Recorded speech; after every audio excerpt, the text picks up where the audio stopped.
ప్రకాశం జిల్లా కొండేపి పిహెచ్సిలో ఎక్స్రే విభాగాన్ని ప్రారంభించిన మంత్రి డాక్టర్ డోలా బాల వీరాంజనేయ స్వామి. ప్రభుత్వ ఆసుపత్రుల్లో ప్రసవాలు పెంచేందుకు ఆశా వర్కర్లకు ఇన్సెంటివ్లు అందజేసిన డాక్టర్ డోలా. ప్రజలు తమ వంతు సాయం చేసేందుకు ప్రభుత్వంతో పాటు దాతలు ముందుకు రావాలి.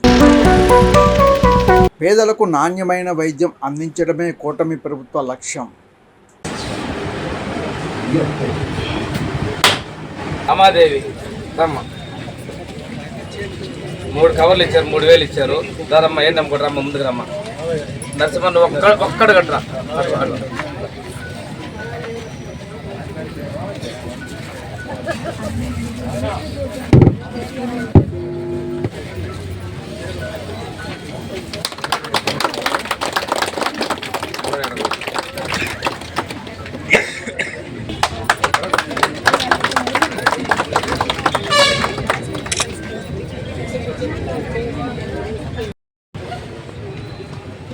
ఐదేళ్ళు మీరు తాగింది కదా మా సాగులో, ఇంకా ఎక్కడ ఎలా ఎందుకంటున్నారా?